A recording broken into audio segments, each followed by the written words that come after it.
Hello,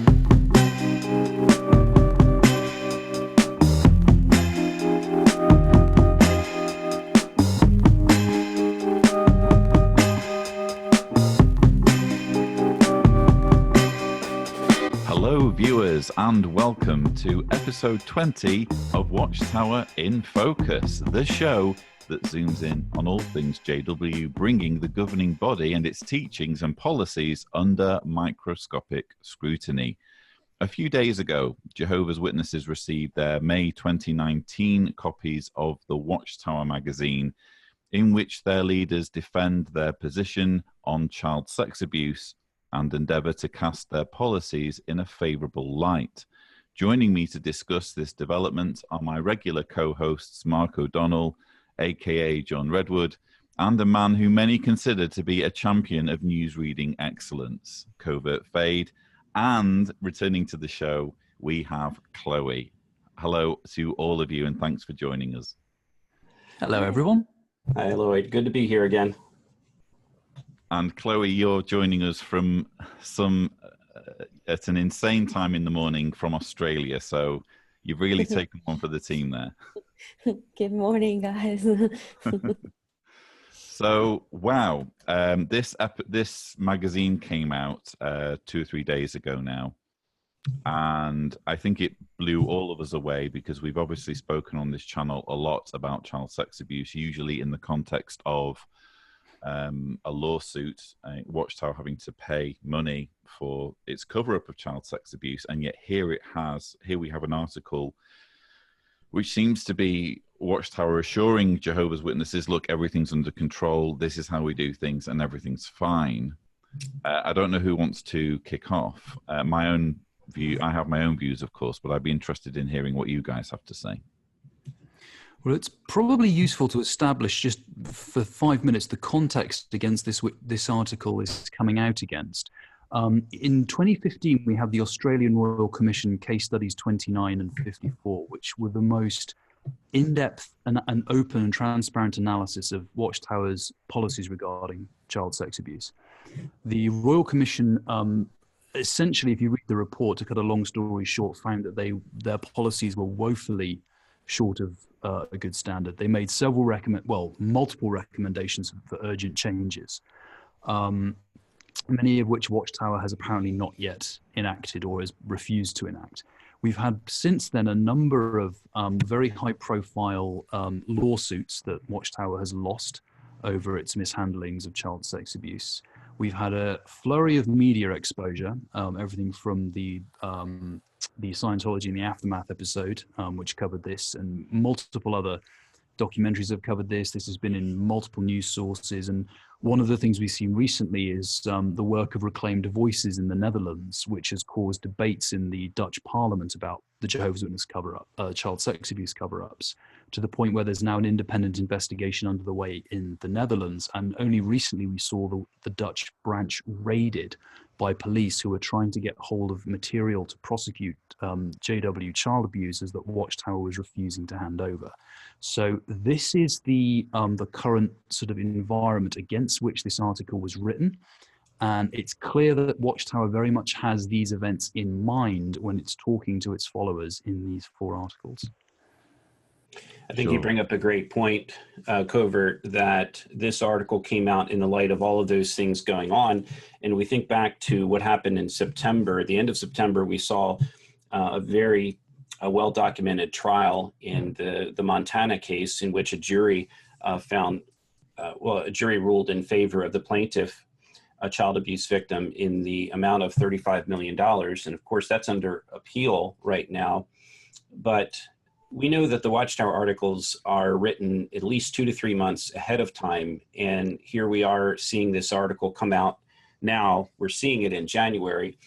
When you go back 2 to 3 months and we have that ruling that took place in Montana. So I really don't think it's a coincidence that the public awareness of the seriousness of child abuse and the fact that Watchtower has encouraged elders not to report abuse has led Watchtower to really campaign to keep their members. Remember, these Watchtower articles are study articles. They're meant for their own members, and their own members are beginning to question what's going on with child abuse. And they're asking their elders, are we reporting? Are we not reporting? And I think that this is a sign that Watchtower wants to set the record straight in their way of looking at it, so that the members of the organization have the impression that they handle things according to legal processes, which is exactly what did not happen in the Montana case, the Fessler case, the Delaware case, and so many of these other cases where Watchtower indeed instructed elders not to report child abuse to the authorities. Chloe, do you see this magazine as being an attempt at saving face in front of believing Jehovah's Witnesses? Oh, absolutely. Because, well, I've been looking into this since 2015, since the Australian Royal Commission started, and now we're already in 2019, and more people know about it now.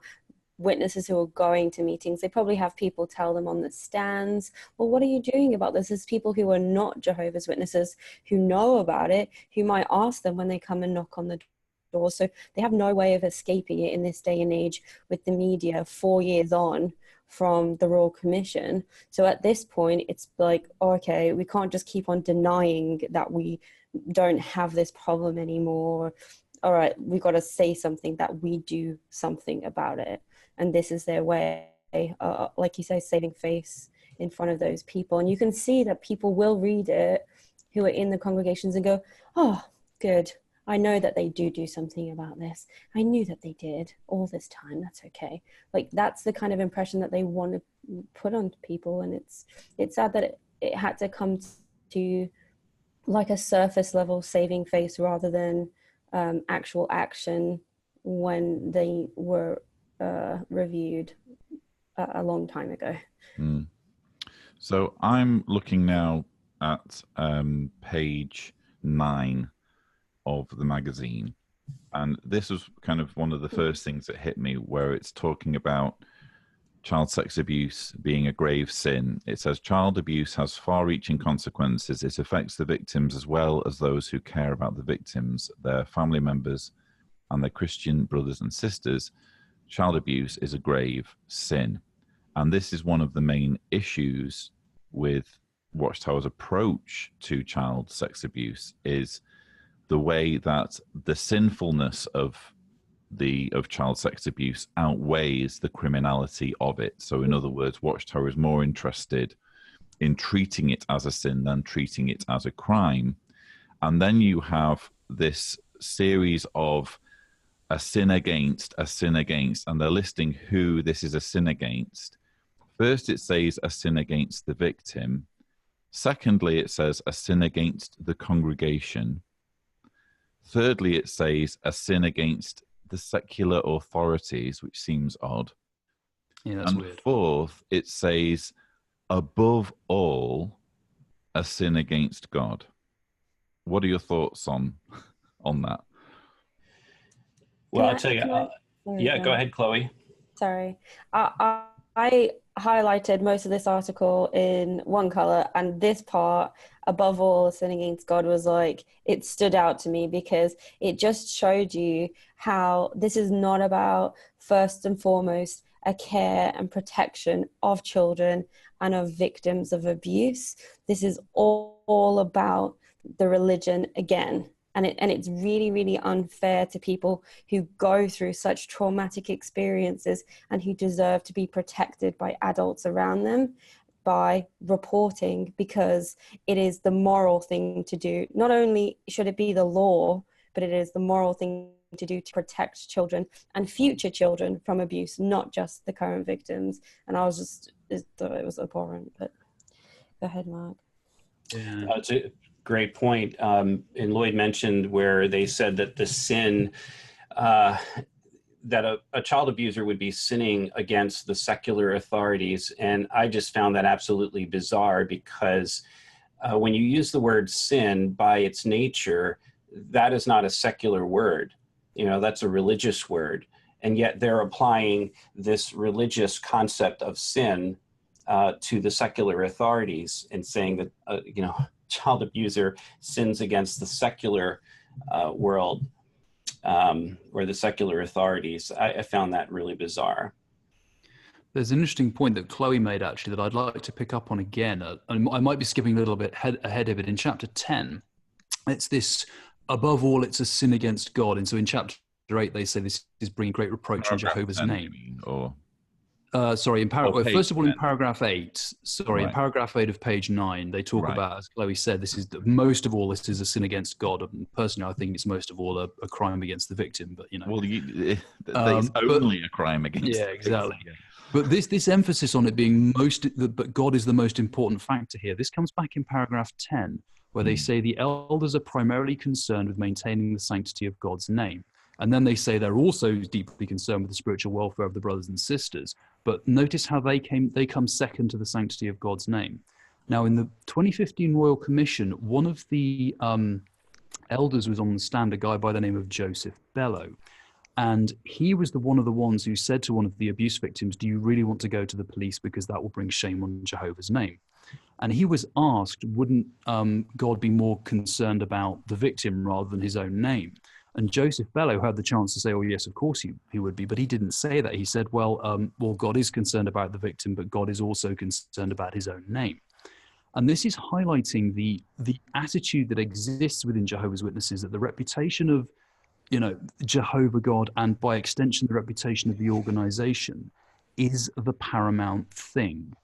And this is why so often I think we see this repeated attempts to brush child abuse under the carpet or to downplay it, because the reputation of the organization, and therefore the reputation of Jehovah God, is the paramount concern of the elders. They point blank say it in paragraph 10 that the elders are primarily concerned with maintaining the sanctity of God's name, and then essentially the welfare of everyone else, they're concerned about it, but it comes second. And that mismatch of priorities is probably driving so much of the ongoing train wreck that we see in regards to the handling of child abuse in the organization. Yeah. Indeed.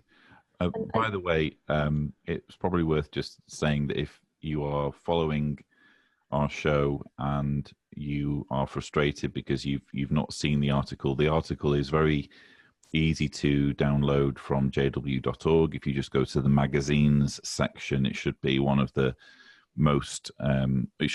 foremost or top magazines for you to download. It's the May 2019 study edition. I'm just saying this because, frankly, it would just be easier for me if you just follow along in your magazine if this is something that genuinely interests you, rather than me having to worry about posting the paragraphs on the screen when I'm doing the edit.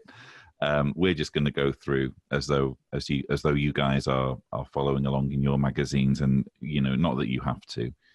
But you mentioned some good points there about paragraph 10, covert, and I think what springs out at me there in the whole paragraph is there is no urgency reflected for. In fact, there's no urgency anywhere that I can see for the potential for new victims. Yeah. So it's not just about, sins against God. Well, it's not remotely about that. And it's not just about the crime against the victim. It's about the potential for new victims. So when it says elders are primarily concerned with maintaining the sanctity of God's name, oh, well, that's nice. And then the next thing, they're also deeply concerned with the spiritual welfare of their brothers. Where are we hearing we don't want more children to be molested? Do you understand that? I think that's got to be if you're an elder and you hear a report of child sex abuse, obviously you're going to want to get justice for the historic victim, but you're also going to want to urgently make sure that there aren't future victims. And that has always been the thing that Watchtower has struggled with taking seriously. And that, for me, is emphasized by this paragraph. There's no awareness of the fact that you need to take action when there is an accusation to stop there being more victims. But I just want to go back to paragraph 9, because it says, over the years, Jehovah's organization has provided an abundance of scriptural information on the subject of child abuse. And it goes on to talk about Watchtower and Awake magazines. Listen, no one's arguing that they haven't, but number one, this makes the organization more culpable because they've understood for decades the seriousness of this issue, and they've done nothing about it, or they've put policies in place and perpetuated policies that put children at risk, despite understanding apparently the urgency of the problem. And number two, nowhere in this material do you have clear guidance that parents and victims should go to the police. Famously, if you go in the Young People Ask book, in the section that deals with child sex abuse, look through the whole chapter in the Young People Ask book. It tells you to go to the elders. It tells you to go to a mature friend. It tells you to pray. It doesn't tell you once to go to the authorities. So it's one thing to say, oh, we've published all this material. If none of that material tells parents or abuse victims to go to the police, exactly of what benefit is that material? I'll take it one step further, Lloyd, and you're very accurate in saying that they do not mention actively seeking out the authorities. And not only that, if you look at both of these articles about child abuse, the second one dealing more with how to help a person who may be a victim of child abuse, I scoured both articles. There is not one single mention of being able to get a professional therapist involved in the assistance of a victim of child abuse or their family. Not a single mention of even perhaps a victim would speak to a professional therapist. All of this information is geared towards throwing your burden upon the elders, and hence Jehovah by doing it.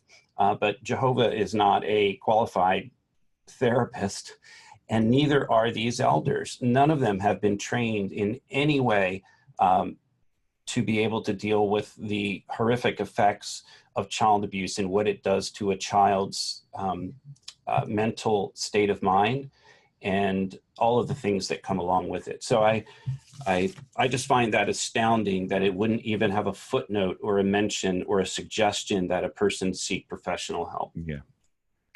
What we also, that goes back to what was established at the Royal Commission very, very clearly. What was also established was that the elders, the two victims who were featured, both said that the elders clearly, they were just basically trying to read scriptures at them to comfort them, which did nothing at all. I mean, Vince Toole, who was Watchtower's lawyer, famously just advised one victim to put all her tears in a skin bottle, just quoted a scripture, which is actually, and we'll get to it later, that's basically what the article about comforting victims of child abuse at the end of this new magazine, basically, it's just read them a bunch of scriptures and they'll be fine, because the best thing you can do is read a scripture. So this again outlines that the Watchtower has not understood the findings and the lessons and the advice that was given during the Royal Commission, advice that was given from legal and childcare professionals. Watchtower has essentially doubled down on the idea that the best people to help a child abuse victim are elders, and the best way the elders can do it is to read a bunch of scriptures at them. Yeah, sorry, can I just go on a slight tangent here just for a second, because everything that you guys are saying, although this whole article is about specifically child sex abuse, all of the things that as a Jehovah's Witness, as a child, what they tell you to do is go to the elders if you have any issues, go to them if you have any problems. So you assume, and as a person who's experienced other things like domestic violence, you assume that you should go to the elders for all of the help. And they do tell you, and I was told to put all of my tears in a skin bottle. And there are plenty of other people who told their stories who get the same advice over and over again. And it is discouraged to go to anybody outside of the organization, and actually anybody who's not an elder. So you get very confused when they say, oh, don't worry about it, rely on Jehovah, but also don't tell anyone and don't get any help. And where does that leave victims, really? Well, Chloe, let me ask you a question, because obviously you grew up in the Jehovah's Witness organization and experienced trials and tribulations, which you may or may not have had to bring to the attention of your mom, the elders. How did you feel that as a woman, as a female, that you could only bring these things to the attention of the elders in terms of any sort of spiritual guidance? There's no appointment of a woman in the organization to any capacity whatsoever. How did that make you feel? It's horrific because when a man hits you or a man does something to you who's in a place of responsibility within your family unit, then you don't necessarily want to go to more men in that situation because it is intimidating and you are young and you don't really know that all of these people aren't the same. You know, like as a victim, it is extremely hard and difficult to talk about your feelings and emotions around all of these things without being shut down in a way. Because how it worked for me was that like it didn't matter. I should just brush everything under the rug. And a woman generally, I mean, not in all cases, would have more care and compassion in a situation, but they didn't want you to talk to any women about it because they didn't want anybody who wasn't in a position of authority to know anything had happened anyway, because they would feel and they would want to help and they would feel sorry for you and they would want to make sure that you were okay in a situation. And perhaps they would even want to take you out of that situation and help you. And it's not to say that all men are kind of on that kind of plane, but as a child, it's really intimidating and, you know, it's very difficult. Do you think that when Go ahead, sorry. Do you think that would cause women or females in general to be less likely to report what happened to them as a result of it being an all male dominated elder body? Yeah, especially because when you do say that something's gone wrong or something's happened, it is about the organization and Jehovah's name, and it's about, you know, he's sorry and all of that kind of stuff. So then you kind of think to yourself, well, these guys kind of really didn't listen, so what is good to tell anyone else anyway? That is one of the blockers. I mean, there's other things too, but that kind of goes, well, you know, if I have to rely on Jehovah, then I guess that's all I've got, pretty much. And I believe, if I'm not mistaken, Covert, that you recall during the Australian Royal Commission that the men who were questioned by Councillor Stewart were asked about women's involvement in the process of helping victims. Yeah. So what was established, I mean, this question went from basically from day one all the way to Jeffrey Jackson's testimony. This question of women being not only involved, as in, because Watchtower kept trying to say, well, women are involved, but what came down to it was they meant, well, women might be in the sidelines, you know, offering words of comfort, but there would still be a male-driven process, and that the victim would have no choice but to interface with a male judicial committee. And this point was repeatedly, ultimately with Jeffrey Jackson day after much ducking and diving and trying to get out of avoiding street question, and just women would not be allowed to lead this process. It would always be the requirement for women to have to come before men and tell their story to men. And then McClellan, as Chloe pointed out, said, well, don't you think this might put some women off, the fact they'll have to do this in front of men? Jackson maintained that because I think he says something dismissive about everyone else's churches, say it's not like your churches where no one really likes each other. You know, we all like each other as Jehovah's Witnesses, so it's not a problem. And that was Jeffrey Jackson completely dismissing all of the testimony that had been previously heard from two female victims, both of whom had said that having to go before a male-driven, male-led judicial committee was horrible, and actually in one case stopped them from giving the whole story because they couldn't bring themselves to discuss how bad it had been. And everything Chloe's just said there completely backs up this point that having this essentially male-dominated patriarchal judicial committee system, which I think we'll probably get onto in a minute because it's the next thing in the Watchtower, is in itself a massive hurdle that a female victim would have to overcome, even coming forward to talk about her abuse in the first place. Mm. Yeah, it's. I'm actually intrigued by by how much in this magazine might have been prompted by the Australian Royal Commission, because it seems to me that there's certainly an influence there. Yeah, but the problem that we have is that a lot of this is window dressing that's kind of intended to obfuscate. And Yeah. I want to kind of isolate the ways in which that's being done, so that if there is anyone watching this episode, maybe a Jehovah's Witness who has genuine concerns on this issue, who is thinking, well, maybe this is enough. Maybe this article will do the trick. I want to make it very clear what the areas of concern are, because in many ways this article makes the right noises, but it's actually what gets done in practice that's the issue. You have to know more than this article, because on the surface this article might look quite reasonable. It's only when you're aware of the background and what's actually going on that you start to see the cracks here.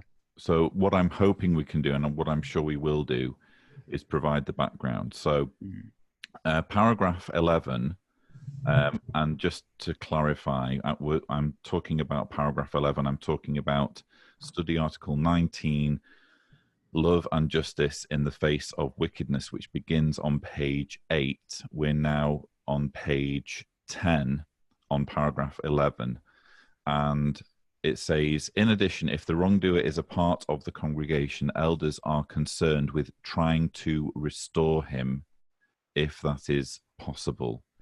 This, for me, emphasizes what I've been saying for a long time, and that's the focus on forgiveness.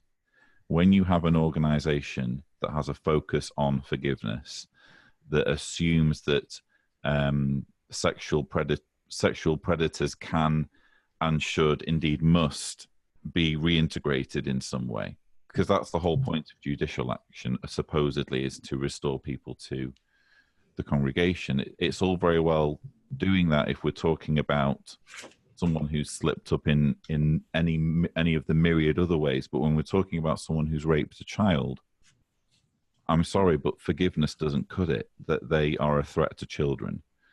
And I think that's, again, an area in which there's this huge blind spot for Watchtower, and that comes across in this paragraph. It says, a Christian who gives in to wrong desire and commits a serious sin is spiritually sick. This means that he no longer has a healthy relationship with Jehovah. In a sense, the elders are spiritual physicians. They endeavor to make the sick one, in this case, the wrongdoer, well. I just want to get your thoughts on that, because for me, again, it's one of the key elements that creates this culture in which child abuse can flourish. It goes back to what you were saying earlier around protecting future victims, future potential victims.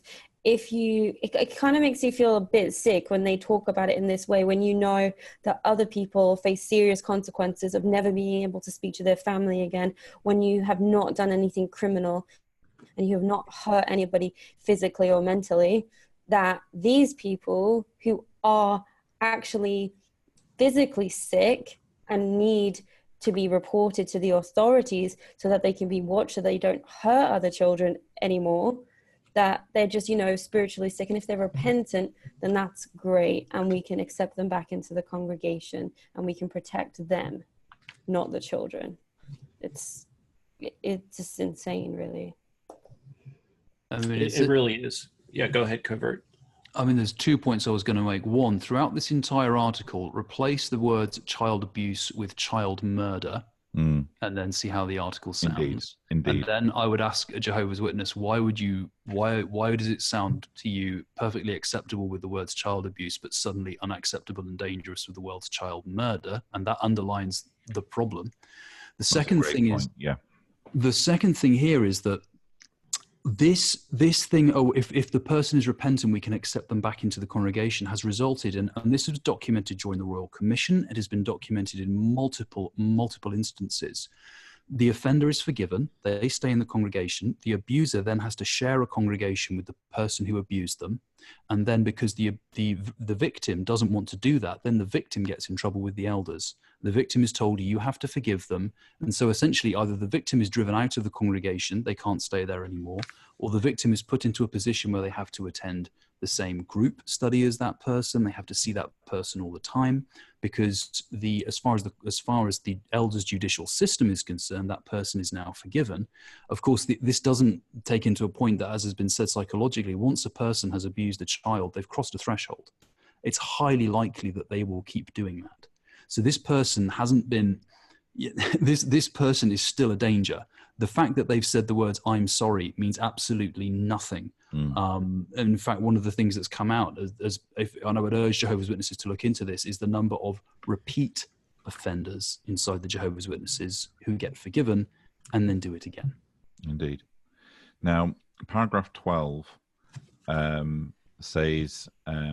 talks about the elders wanting to make the congregation secure, and it says, for that reason, they act promptly when they receive a report of serious wrongdoing, including child abuse. I don't think the argument is that elders do absolutely nothing when they receive an accusation of child abuse. It's the policies that have been put in place that dictate what actions they can or can't take that is the problem. And then we get into the meat of things in paragraph 13, where it poses the question, do elders comply with secular laws about reporting an allegation of child abuse to the secular authorities? Mark, having been at the Montana case, I'm interested in your thoughts on this answer.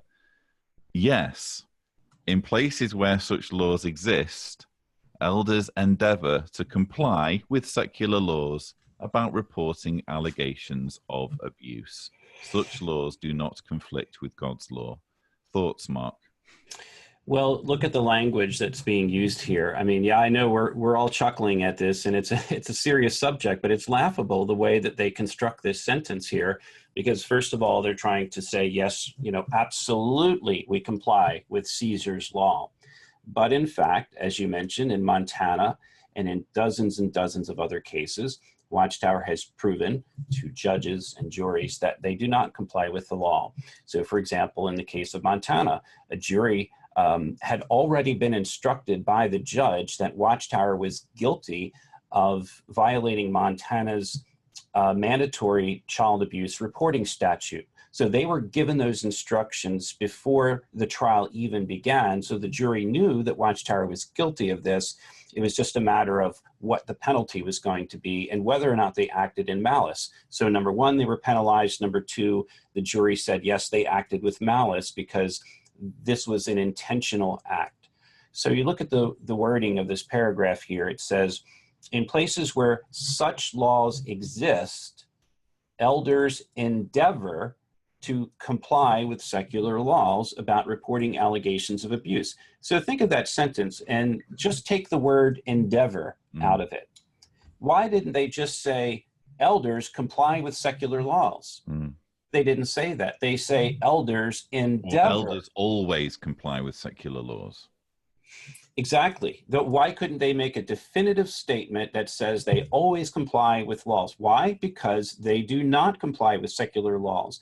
And this is getting into something we're going to be doing a lot more reporting on in the future, has to do with Watchtower's position on constitutional rights under their religious freedoms. And this is what it all comes down to. And this is why we're eventually going to be seeing this played out possibly in the Supreme Court of the United States and in other Supreme Courts, because it's becoming a constitutional issue of whether or not a religion has the right to construct their own laws, which are a parallel judicial system apart from the secular laws that govern whichever country you live in. So again, they say elders endeavor, and I believe this term endeavor was used 3 or 4 times in this particular article. So it's fascinating to me that they say elders endeavor, which tells Jehovah's Witnesses that they're trying to comply with the secular laws, but they're not always complying with those laws. And we know this because of the multiple cases for which we have documentation. But then they go on to say such laws do not conflict with God's law. Well, if that were the case, then why don't they just obey those laws? And the reality is that these elders are placed under instruction from Watchtower's headquarters and their legal department. The first phone call always has to be to the legal department, and then the call gets handed off to the service department. So the legal department tells these elders, who, by the way, are being told that they can't apply local laws themselves. They can't pick up or look on the internet and see what their duty is as a reporter, whether or not they have a duty to report. They have to call Watchtower's legal department first, and then the legal department tells them whether or not they should report. And by the way, if they are in a non-mandatory reporting state, or if they live in the United Kingdom, they do not report. And that is absolutely the case. In the United Kingdom and in other countries where there are not mandatory clergy reporting laws, they do not report. Mm-hmm. I was just about to ask you that, Mark. I was just about to say that first line, where laws exist. I was like, well, what about when they don't exist? What do you do then? Surely you should be thinking about the law. They say, what do they say? You'll recognize God's people by their love. If you love the children that are in your organization and you want to protect them and you want to make sure everybody is safe and secure, like they're talking about, surely you go above and beyond what Caesar says. Surely, if you are an elder, you have the responsibility morally to protect everybody by alerting the authorities, because it is their job to protect the citizens of that state, country, town, whatever it is. So surely they should be going above and beyond, not just complying or endeavoring to comply if there is a law.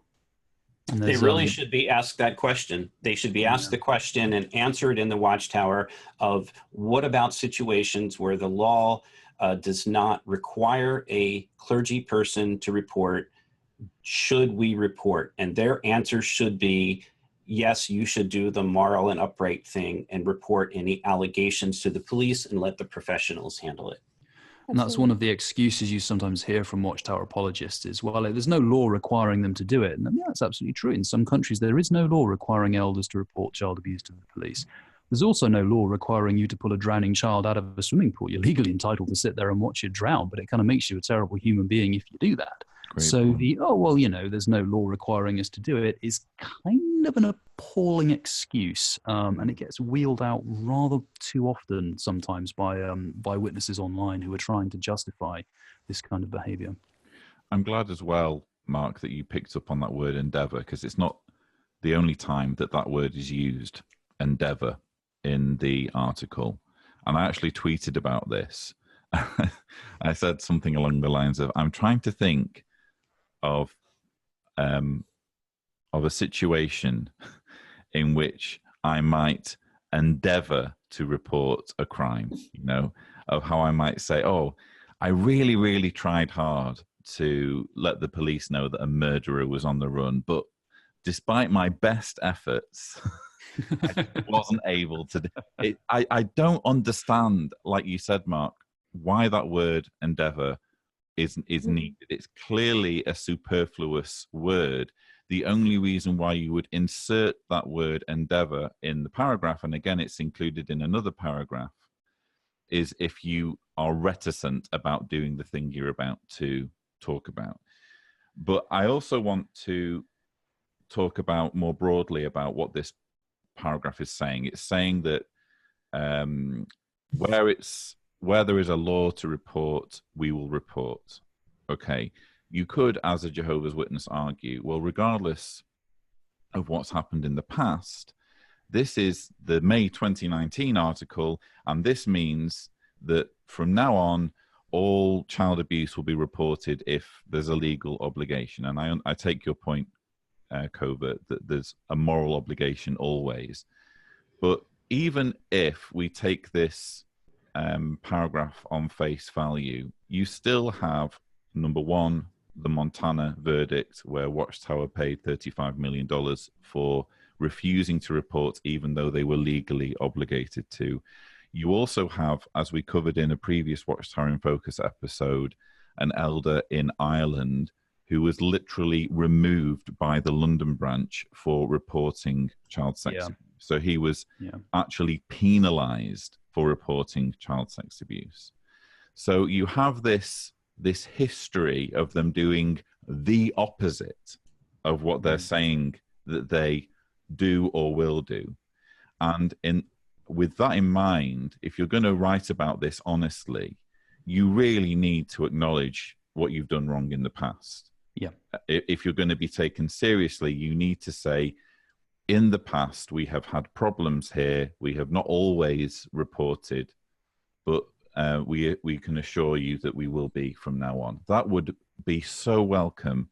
But the fact that they don't acknowledge their past record in this area tells me that this is actually just straight up lying to Jehovah's Witnesses and trying to tell them that a situation exists when in practice we know that it doesn't. Well, look at how they supposedly admit to all of the incorrect things they've said about prophecy. And they will say, well, we were wrong when we said such and such about the generations that saw 1914, and that generation would by no means pass away until all these things occur. Yeah, we were wrong about that. And they even have a list of the changes to their policy. But when it comes to child abuse and reporting and all of the horrific things that have occurred, resulting in these changed policies, which actually have gotten microscopically better over the years, such as when they used to put a child in front of her accuser, or in front of her molester, in front of a judicial body. And now they've said, okay, well, you don't necessarily have to face your abuser. But they don't mention any of these changes in the Watchtower magazine. So, it's a point well taken that they don't want to emphasize how horrific those past policies were. I actually want to come in on that because that's continuing the theme, Lloyd, that you were talking about of not acknowledging the past and that thing that has been referred to there by Mark. That's actually a footnote here. When they talk about the judicial policy, there's a footnote that says a child is never required to confront an alleged abuser. A parent or another trusted confidant may advise the elders of the allegation without exposing the child to further emotional harm.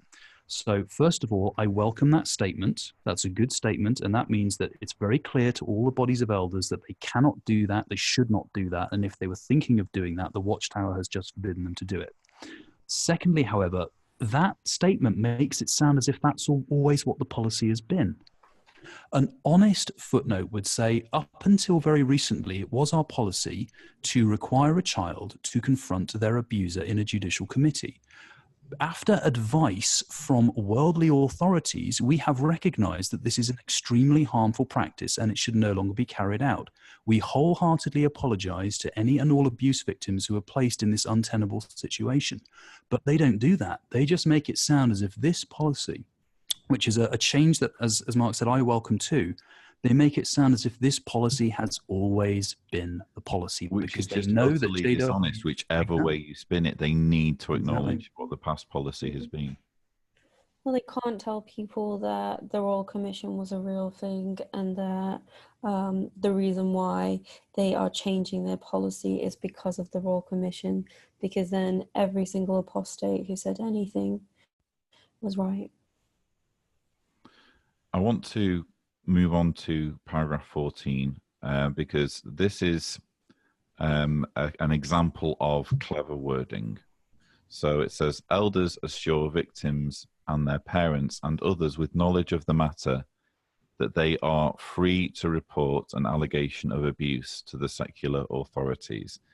Now, that hasn't always been the case. We know of instances where victims or their parents have been ordered to keep quiet about what happened to them. So again, there needs to be some acknowledgement of what's happened in the past.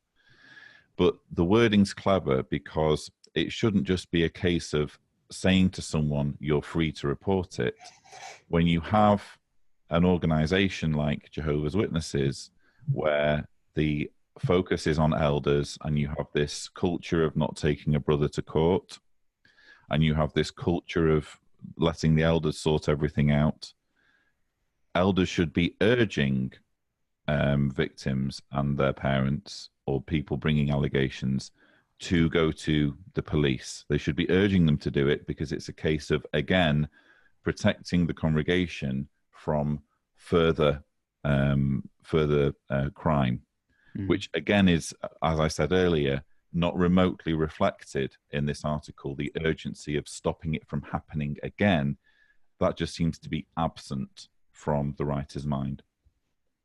Yeah, it's absolutely true, Lloyd. Yeah, because indeed that was their policy for many decades, which was to protect the organization and to not report such matters to the secular authorities so as not to cast a negative light on Jehovah's name, on Jehovah's organization.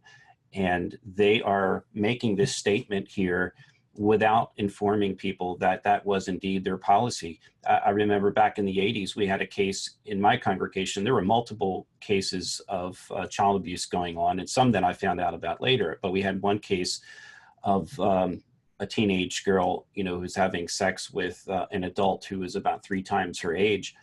And her whole family was, including her, was discouraged from speaking to the police. And her father finally went to the police against the urging of the elders, and this man was arrested and put in prison for a very long time for what he did. And they disfellowshipped the girl in this case. She was a minor, and they disfellowshipped her.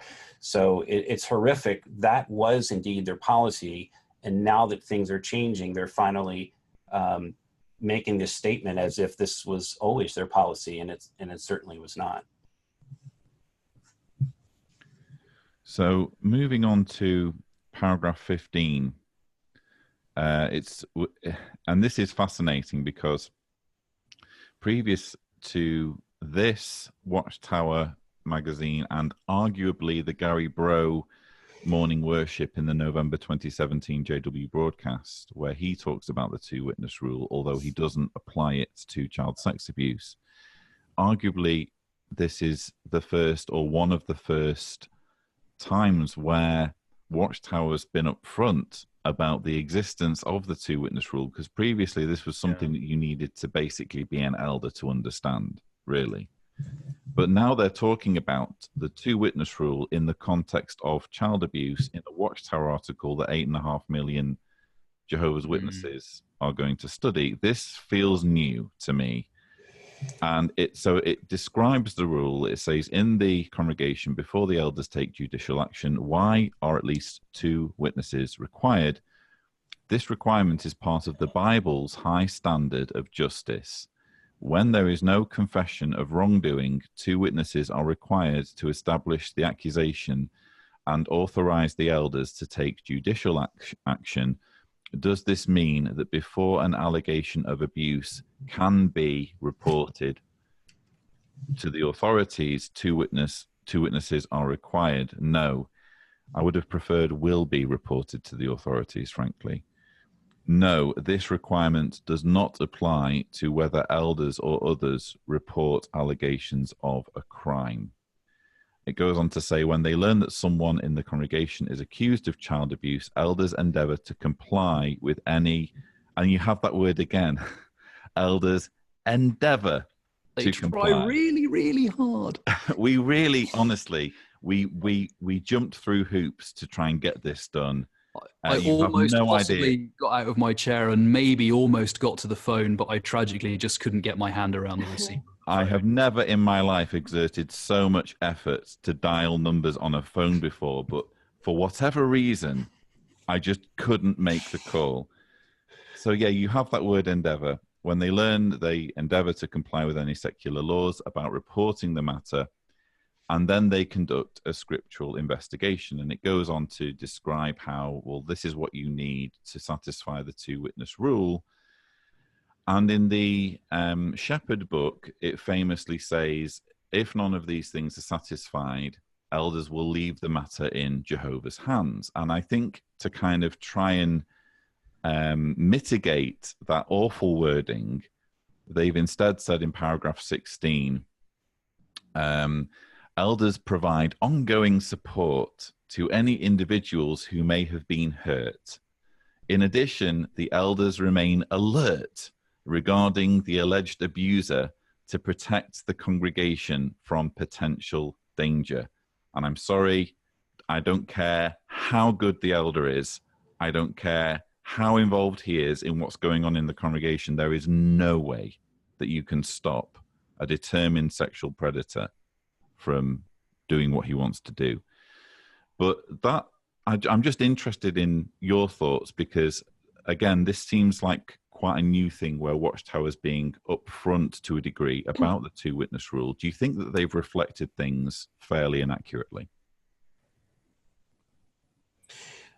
I will say one thing, and that is that this was a really strong topic at the Montana trial because Watchtower's attorneys tried to endeavor to separate or demonstrate the difference between sin and crime. And again, this goes back to what Watchtower believes is their religious right as an organization, as a religious institution, that they have the right to handle sin according to their constitutional right to handle religious matters, but that crime is a completely separate issue, and they leave that to the authorities.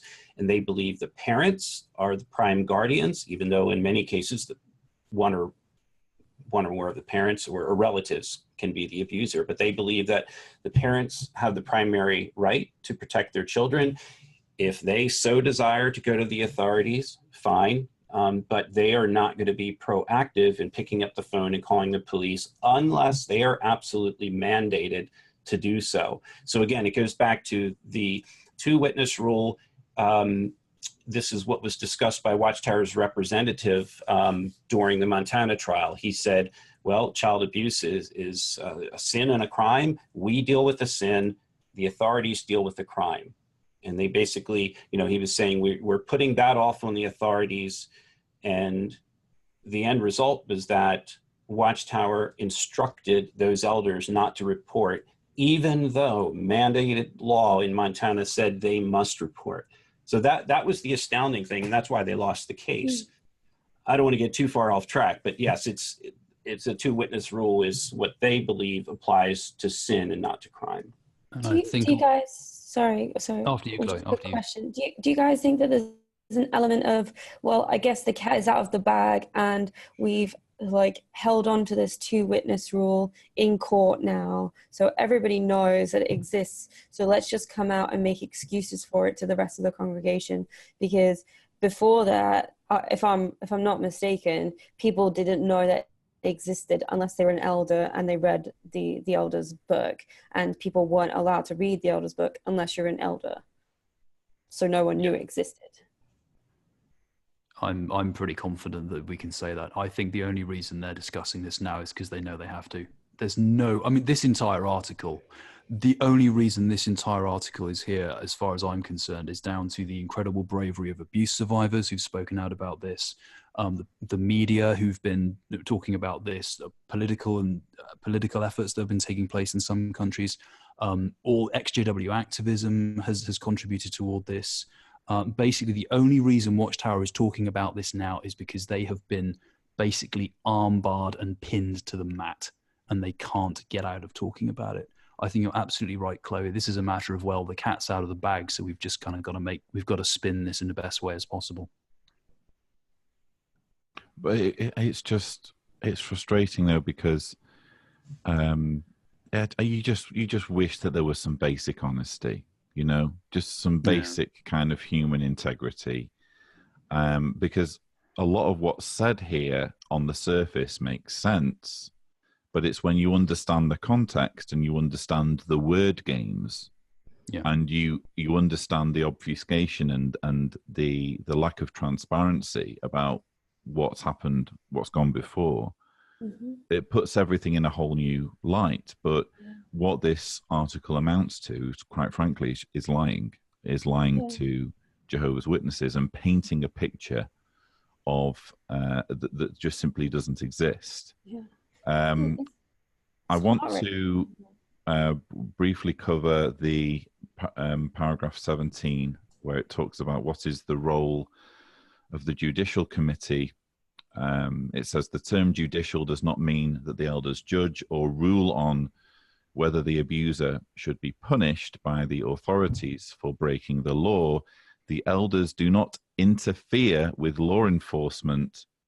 They leave criminal matters to the secular authorities. Instead, the elders judge or determine whether an individual can remain in the congregation. And this, for me, goes to the heart of the matter, because I couldn't care less whether there are policies in place for judicially adjudicating over the quote unquote sin of child sex abuse. You can have as many rules about that as you want. You can have as many policies as you want once the matter has been reported to the authorities. I really don't care, really, what happens to these monsters, so long as the authorities are informed, because the authorities ultimately are responsible for making sure that people in their community, whether they're Jehovah's Witnesses or not, are protected from these monsters. The problem is that Watchtower views child abuse, despite paying lip service to the fact that it's a crime, first and foremost, it is considered to be a sin. So they can say elders do not interfere with law enforcement. They leave criminal matters to the secular authorities. That being the case, why is there such thing as a pedophiles database?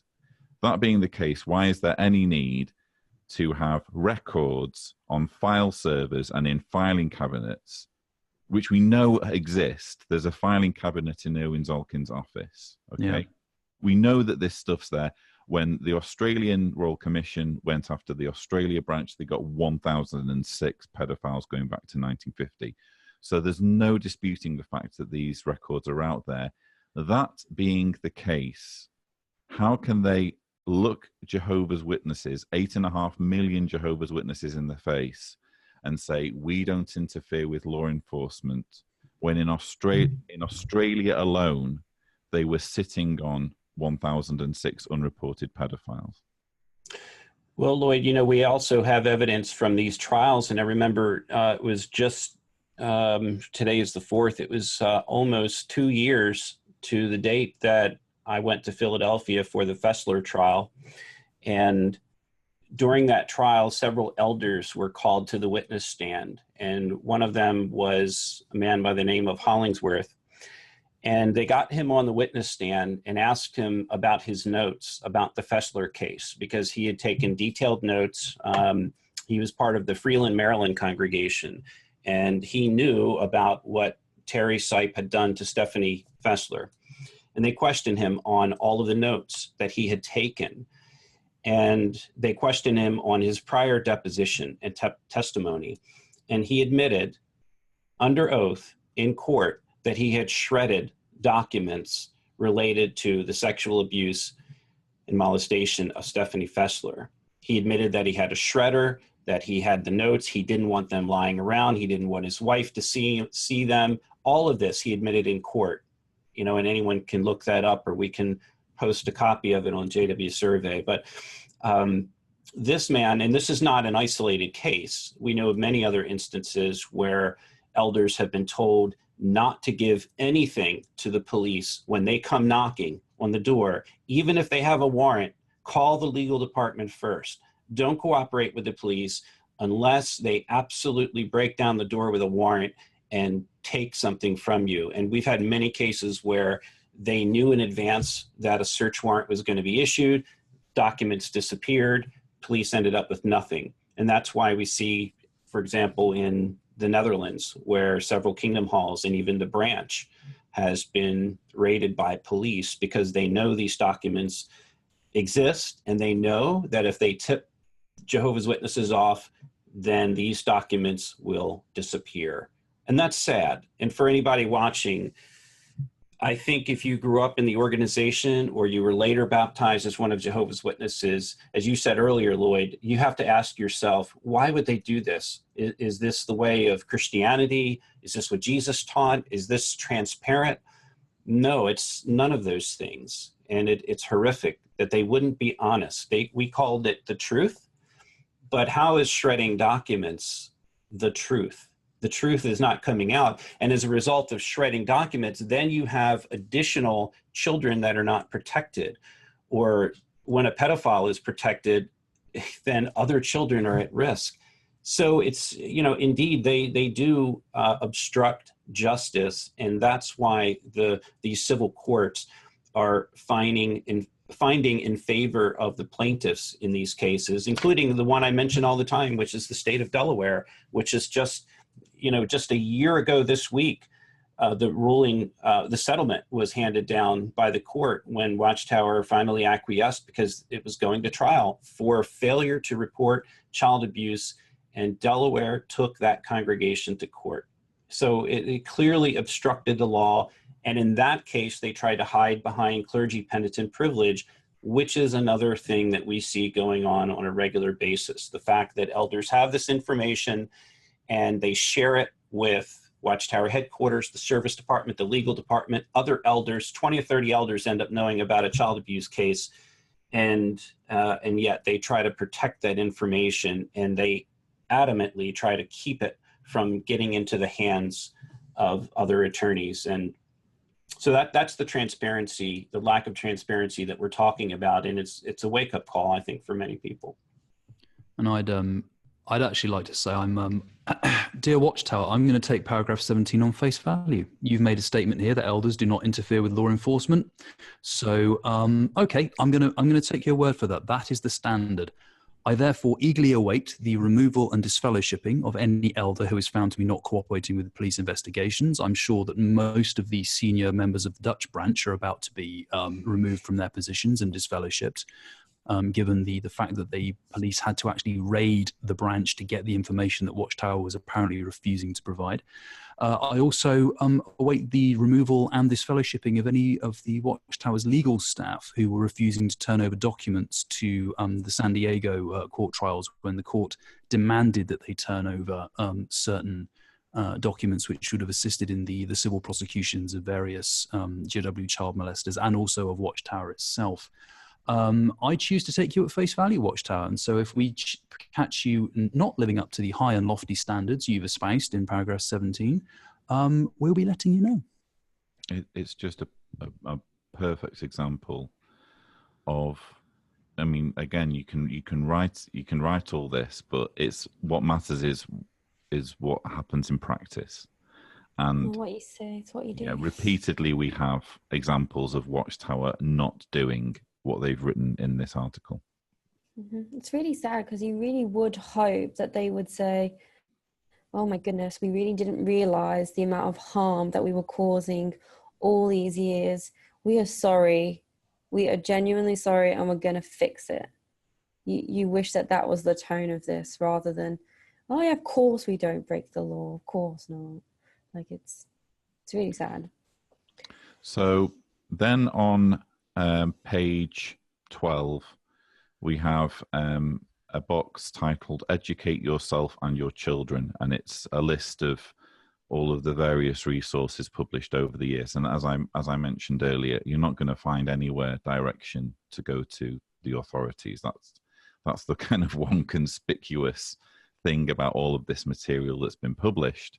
Then on page 13, there's a section, How to Protect Your Children, which follows the pattern of what we've seen Watchtower do, and it's really grotesque, of essentially shifting the problem onto parents and even children, because we had, was it in the 2017 convention, there was a talk that was even talking about children dressing modestly. Yeah. To prevent themselves from being raped.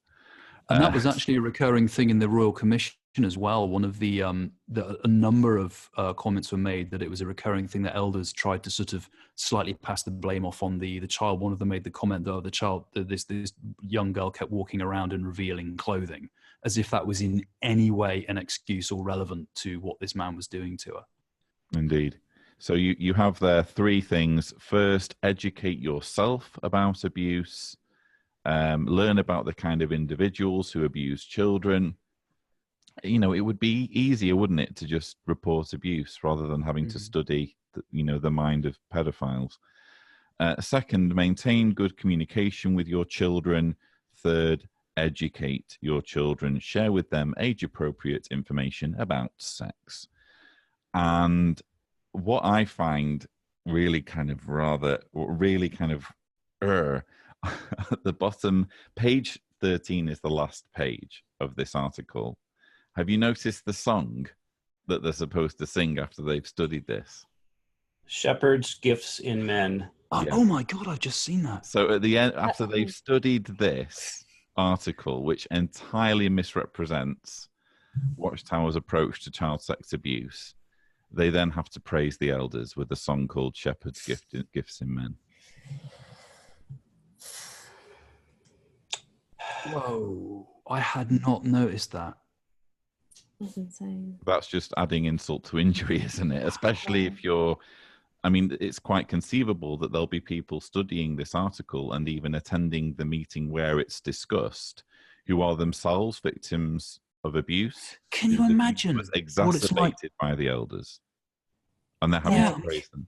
Yeah. Can you imagine what it's going to be like to be because we know there are so many. We hear the stories of the ones who leave, and we know there are ones who are still in, who've been treated awfully, who'll be reading through this entire article and said, but the branch said don't do anything, and they didn't deal with me in any way like this. And now this is going to be horrific. Yeah. And do you find it interesting how it's talking about how to protect your children, maintain good, communication with your child, all of these things around, this is stuff around spotting abuse, right? So they're not necessarily dealing with the fact that a lot of people do come forward and they're basically told to stop talking about it and brush it under the rug and forgive. But now they're trying to say that it's your responsibility to spot it when all these people are coming forwards who are not listened to. It's kind of, I find it very disingenuous, and it's kind of uncomfortable to read in that sense, because what do you do once you do know about it? This is not telling you what to do if you find out, And I find it to be what I would call organizationally narcissistic to have this long list of articles and accolades of things that the organization has put together over the years in order to represent what their position is, to represent Jehovah's organization as being protective of children, when in fact we know that they've covered up child abuse for decades and decades.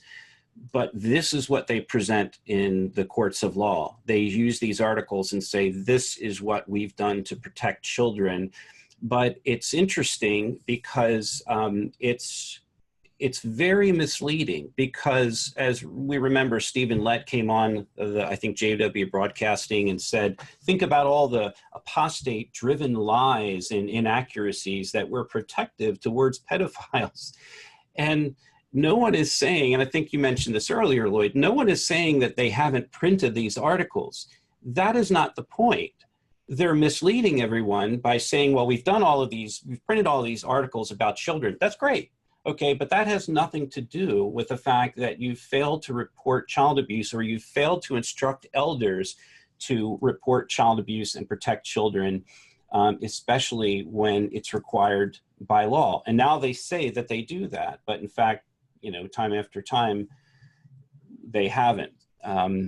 So I think when Stephen Lett came out and said that, it was very powerful for witnesses to hear that, because here's a governing body member saying, I'm telling you that we protect children, and these are all apostate lies, when in reality they've done so much to not protect children, and so many thousands have been harmed by this abuse. It's very disingenuous. And there's a real tragic irony in paragraph 21 when they're talking about maintaining good communication with your children. They say, remember that children are often reluctant to report abuse.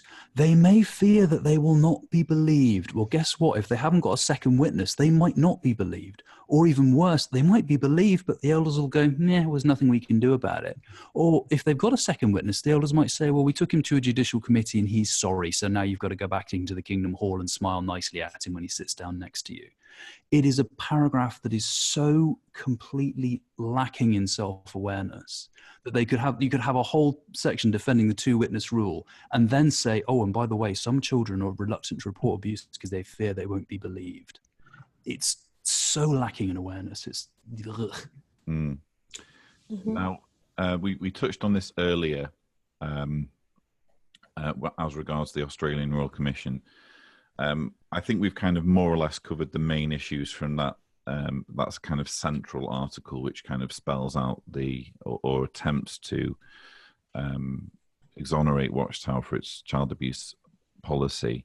I want to just briefly mention in the next article, providing comfort for victims of abuse, because we touched on this issue of the Australian Royal Commission recommending that women be involved in helping victims of abuse, particularly who are women and girls. Why are you making these girls deal with like a panel of men when it would almost certainly be more beneficial for them to have a woman that they can talk to? And this suggestion was dismissed out of hand by Watchtower. They absolutely refused to countenance the idea of women being involved in the process. In paragraph 11, it says, "Are elders the only ones who can give comfort to victims of abuse? No. All of us have a responsibility to keep comforting one another. Mature Christian sisters can be especially encouraging to sisters in need of comfort. Fittingly, Jehovah God likened himself to a mother who comforts her son. The Bible includes examples of women who provided comfort to those in distress. How delighted Jehovah is to see Christian women today offering comfort to fellow sisters who struggle with emotional pain. In some cases, an elder or two may discreetly ask a mature sister if she is in a position to help a suffering sister in that way." And then on page 18, you have the image that I've used as the thumbnail for this episode, where you have two elders there with what appears to be a victim of abuse and a quote-unquote mature sister sat next to her with her arm on her shoulder. This seems to me like paying lip service to the idea of having women more involved, when in actual fact what we're talking about is women, quote-unquote, offering comfort rather than being intrinsically involved in the process and making sure that action is taken.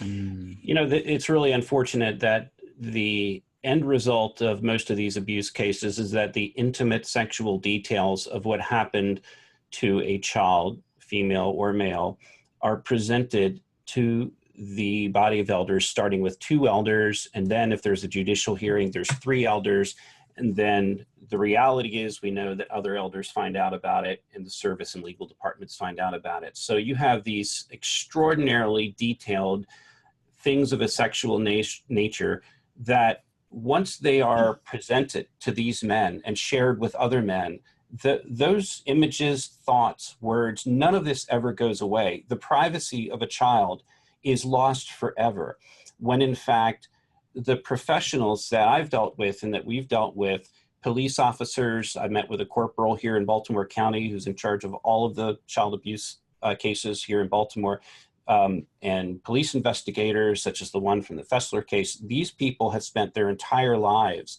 trained to keep matters private. They will not reveal confidential matters unless it's to other investigators that have to deal with this. The public will never know about it. But they have trained professional counselors, private rooms, and these things are not shared with members of the public or the congregation. They're handled professionally. And when a child needs to speak to a woman, a professional woman is there, or a man, and they choose what is best for a child. Whereas here we have an image of these, 2 men that are in way over their head.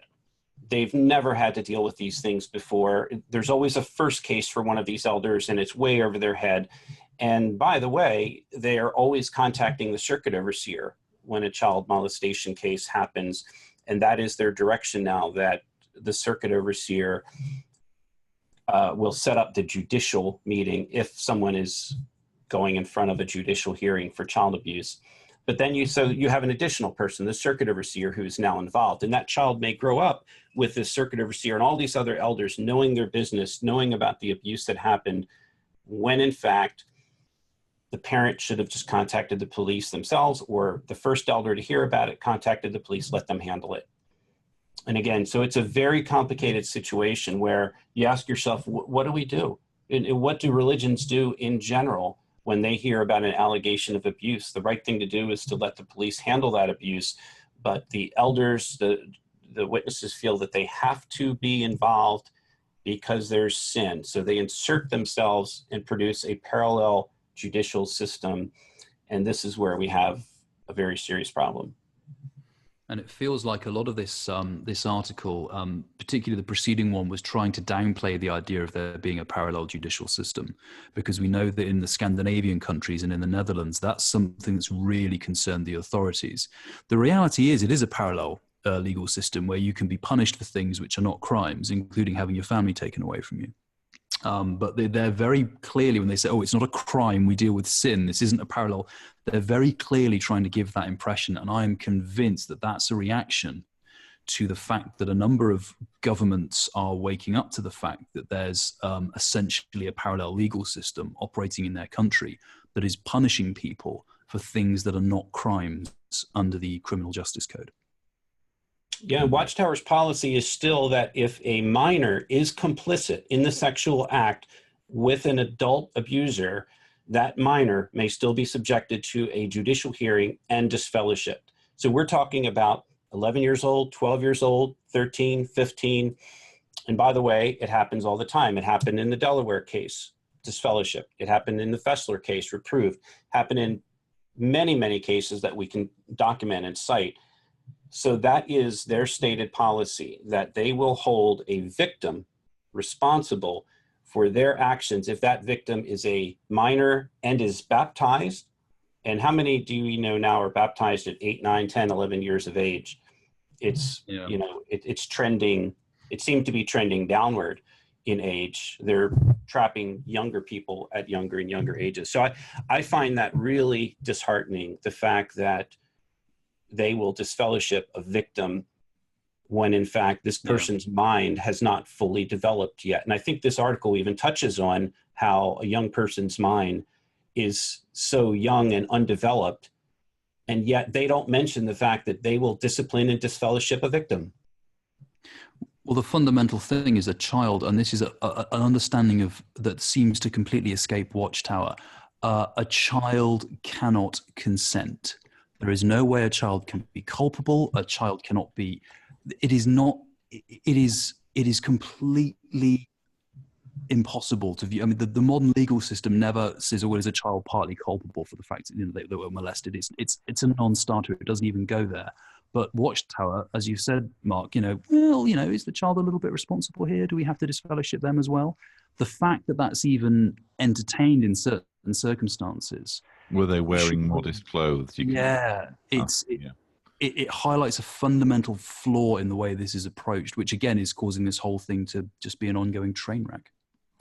So normally at this point in the show, we would defer to the newsreading genius of Covert Fade. But we talked about this before we went on air, and it's quite a slow news week. There's not that many stories that we can really get our teeth into. In just a moment, I'm going to go around the panel and ask for our concluding thoughts on this article. I would just say that if you're watching this and there's a point that we've missed, mention it in the comments. I think that there's so much to be achieved by viewing this as a group effort. Just because we've missed something, that doesn't mean it's relevant and important. So by all means, share your thoughts. Which paragraph, which page number are you most concerned about?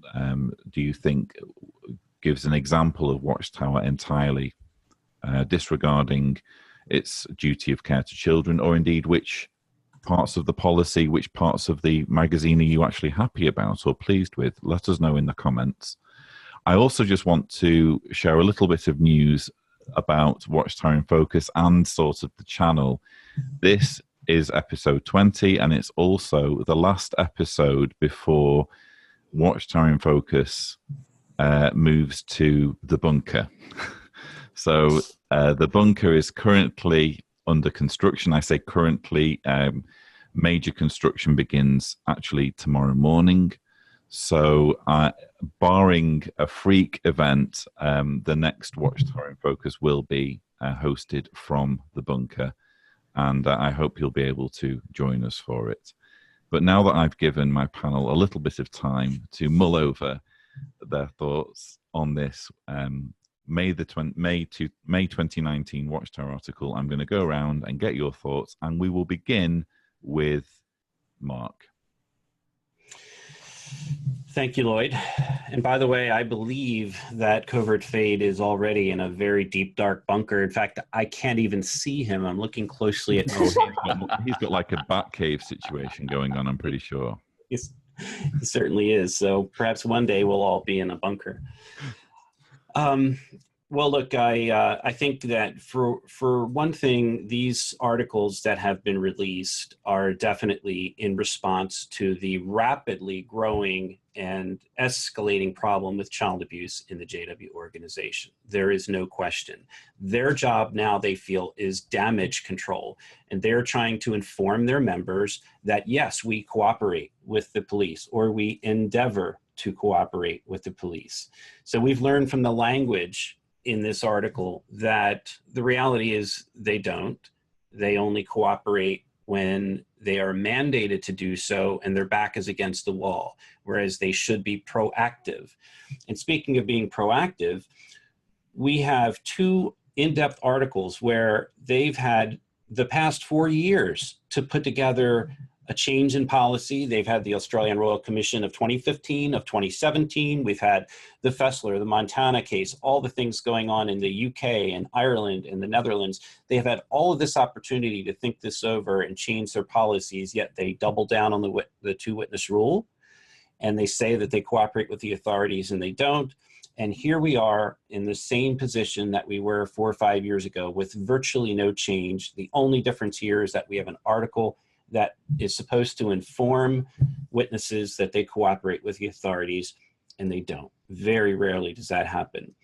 One thing that stood out for me, and I mentioned this before, in both articles, neither one encourages a person to get comfort or help from a therapist.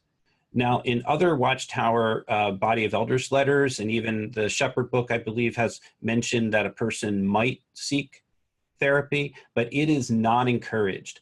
And the lack of saying that in these articles is very telling to me. The fact that they would not recognize civil authorities and not recognize, more importantly, the people, the professional counselors that are the only ones who can really, really help a person overcome the wounds of child abuse, particularly when a person's been molested multiple times, perhaps by a trusted family member. It is very telling to me that they wouldn't even mention that as an option to go and get professional help, because these elders are not professionals.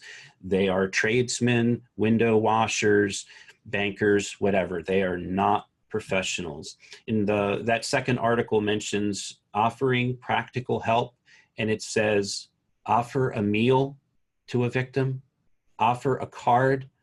What good is a meal? What good is a card going to do when the person needs intense therapy? Sometimes it takes years. We see a lot of these cases where persons 40, 50, 60 years are coming out about their abuse. That is very normal because a person spends an entire lifetime, many cases, hiding the fact that they were an abuse victim and they don't want to talk about it.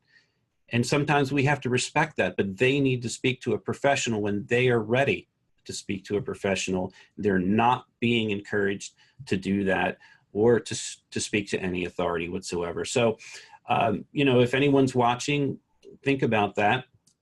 I know there's many people watching right now that have been victims themselves, or they grew up in a congregation where there's a victim. I haven't spoken to a single person that has not experienced a case of child abuse in a congregation of Jehovah's Witnesses. It is a prevalent problem, and that's why we're seeing these articles. So I just want to thank everyone for watching, and also to you, Lloyd, and to the whole team for putting this together, because it's not a fun subject. It's a sobering subject. I think it's something that touches us all very deeply. It happened to my wife. It happened to more than a dozen people in the congregations I grew up in. And in most cases, it was never reported to the police, except for one that I know of. And that was because the father reported it himself.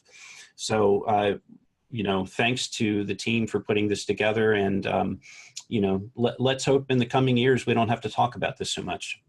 I think, we've talked about this before, you and I, Mark. I think at this point, it's safe to say that child sex abuse has dominated the episodes of Watchtower in Focus, and we'd really rather it hadn't done. We'd really rather be talking about other stuff like new teachings, the annual meeting, new publications, what have you. But it's just such an important subject because lives are being ruined and it's entirely preventable. And I think you and I have both agreed, Mark, because you've obviously written so many articles on this by this point. Probably you would agree as well, Covert, with the articles that you've written, and I've written articles and included it in my book as well, and obviously made lots of videos on the subject. It eats away at you. It kind of gnaws at your soul to be immersing yourself, which you have to do as part of the creative process, to immerse yourself in what amounts to the depths of humanity when you have people who are doing this to children. It really is not an enjoyable subject to be talking about, and I would rather be talking about anything else other than this.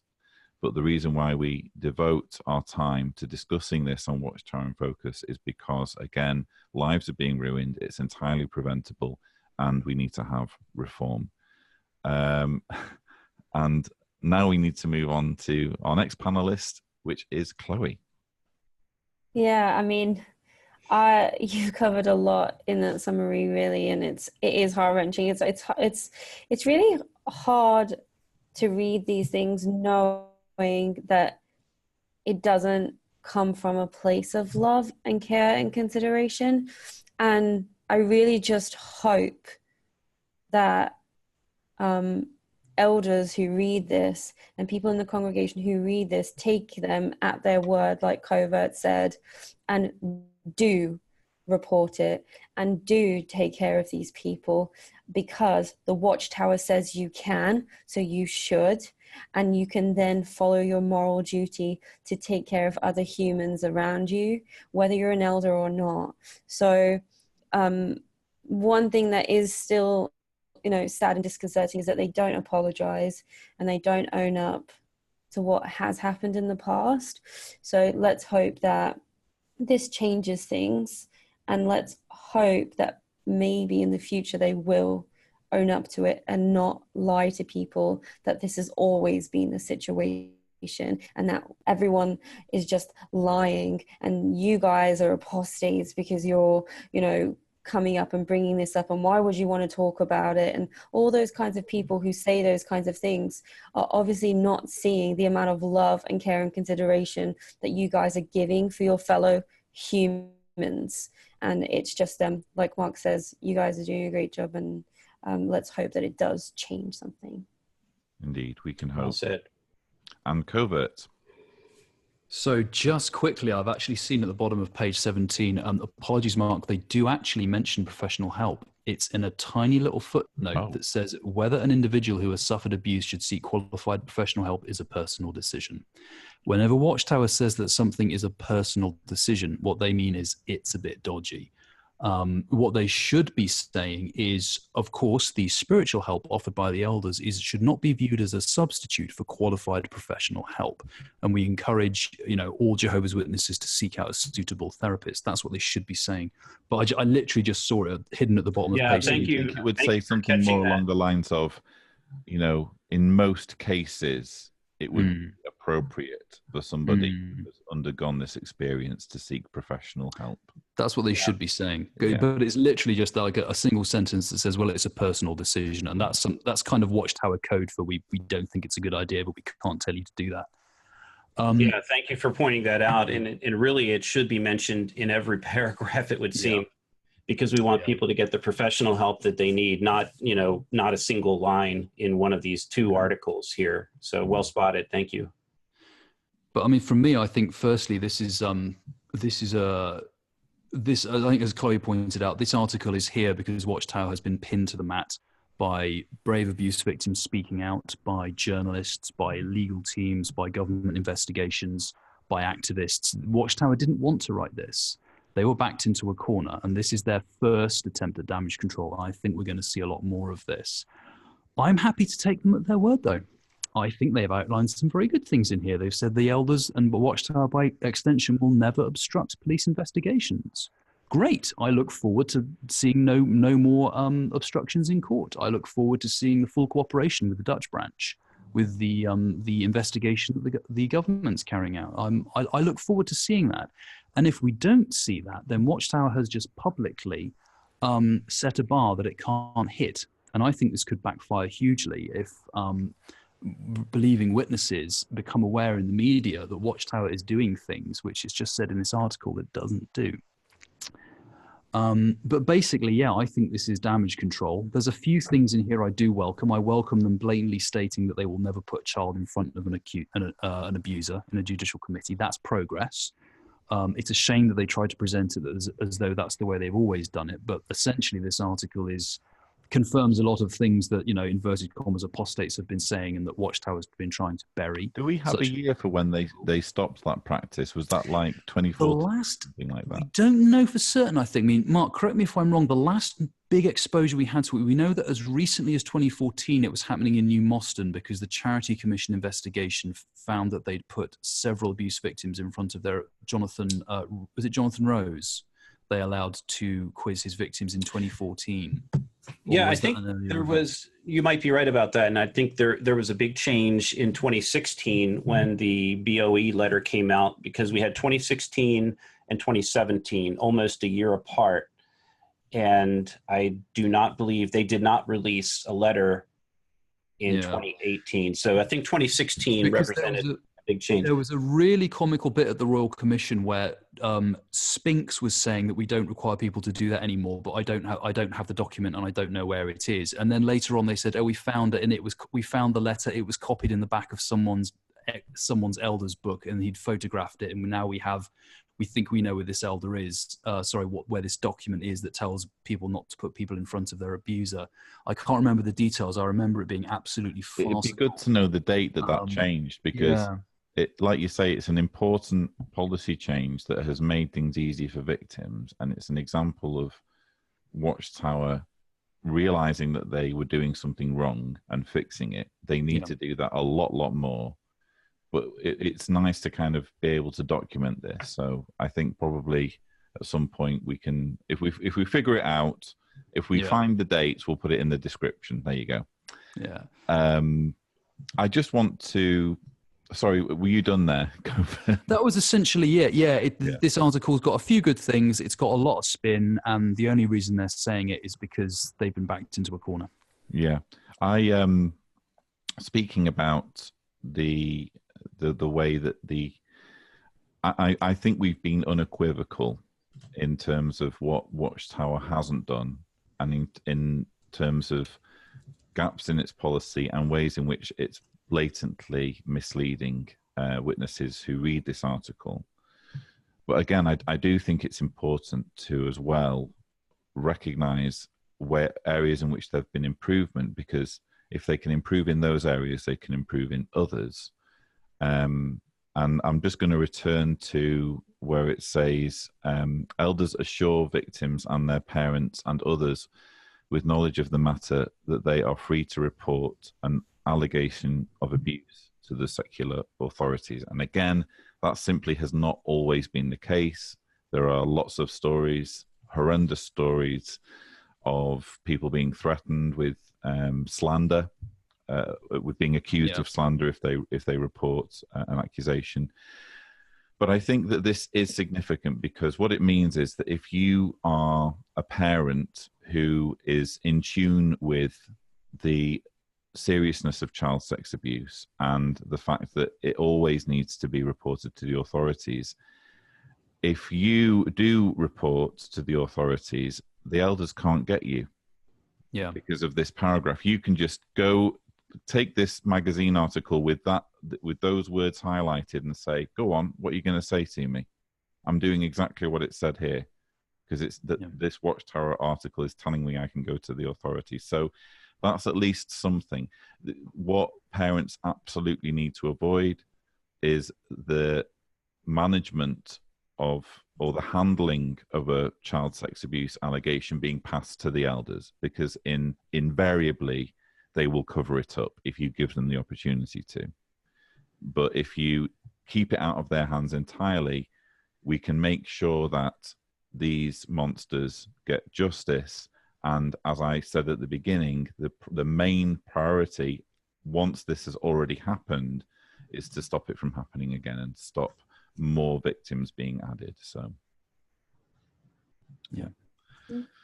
I think we've just about covered this magazine article. Again, viewers, listen, if we've missed something, let us know in the comments. This is a group effort, and I'm very interested to hear what your thoughts are. But I'd really like to thank my wonderful panel. Chloe, it's been lovely to have you back. And again, thank you for jumping through hoops, for endeavouring to join us all the way over there in Australia in your hotel room. Very, very good of you. And thanks also to Covert and Mark. Cool. Thank you, guys. Thank you, Lloyd. Thank Appreciate you. the dialogue and everybody contributing to it. It really does help us to kind of flush these things out into the open. And it's going to flush a lot of comments out in the comment section of the video. So, you know, if we made any mistakes, and I know I did, just throw them out there in the comments, and we'll provide some articles and, you know, backing up anything that we said or didn't say. Indeed. And we do check the comments as well. So Yes. we don't always reply, but we do check them. So yeah, thank you so much. We endeavor to. We open a whole can of worms there. But yeah, please do comment. And again, look out for the next episode of Watchtower in Focus, which will be coming to you from the bunker. But until then, please don't forget to subscribe for more videos. And as always, thank you for watching. Say to the world I died.